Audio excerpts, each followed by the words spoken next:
Pode ir, Gil. Como o novo normal impacta na inteligência urbana? Já começou difícil essas perguntas.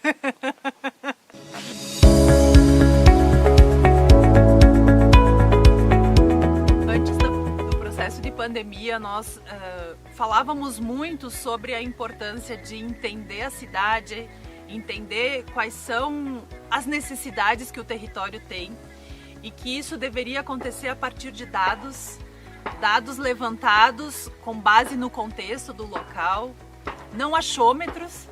E hoje, pós o processo de pandemia, ou nos preparando para a passagem desse processo de pandemia, me parece que isso é ainda mais importante. Lidar com esse futuro incerto, lidar com esse sem luz no fim desse túnel, tendo que andar no escuro e sem saber onde a gente vai chegar, nos dá medo, ansiedade, sabe? Tem dias que dá vontade de dizer para tudo que eu não quero continuar, né? E tá tudo certo. Então, eu gosto muito da palavra confiar porque ela se aproxima muito da palavra fé, né? Que é uma palavra mais mística, mais religiosa, enfim, mas que no final das contas elas dizem a mesma coisa, que eu tenho que olhar para a minha pessoa, para as atitudes que eu tenho e ter a tranquilidade de que eu estou fazendo o meu melhor e o resto não depende de mim. O resto depende do sistema. Hoje eu escutei uma frase que a pessoa falou assim: nem otimista, nem pessimista. Nós temos que nos posicionar no realista.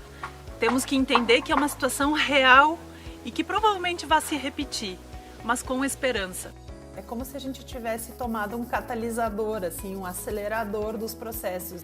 Por mais que a gente olhe na rua e não veja isso claramente, com atos, com comportamentos das pessoas, internamente essas coisas estão acontecendo como nunca aconteceram. Eu acredito nisso. Algumas coisas que a gente precisa resolver na vida, a gente protela, né? Nós botamos para baixo do tapete, a gente finge que não tá vendo, mas a gente faz para não encarar, né? Ou às vezes tem tanta coisa para encarar, né, que a gente tenta filtrar e fazer algumas antes e outras depois, né? E parece assim que o processo da pandemia, ele tá nos colocando contra a parede, assim, né? Olha para isso, olha para isso. A dor que nós estamos vivendo, a dificuldade que a gente está vivendo vai durar tanto tempo quanto for necessário para que a gente se desapegue de algumas coisas que não nos fazem bem. São mudanças necessárias, apesar de bastante doloridas. Então, o posicionamento que nós estamos dando dentro da Biosplena é exatamente este, de ter a consciência de que este processo nos trouxe aprendizados e que não adianta nós ficarmos batendo de frente e negando essas percepções que a gente teve nesses últimos tempos. A Biosplena não tem mais o seu escritório físico, a gente ainda tem um endereço, porque a gente chegou à conclusão que ele não fazia mais sentido. Mas a gente mudou o nosso jeito de ser, de se organizar em função da pandemia. Eu acho que tem coisas boas disso? Claro que tem. Para quem é líder, para quem exerce liderança, se dá por conta que tem que dar uma autonomia para que as pessoas tentem sozinhas, quebrem a cara, levantem e continuem, né? Então acho que é um aprendizado bacana que eu tô tendo e talvez outras pessoas estão tendo, né? Há uma lógica de tudo isso acontecendo, né?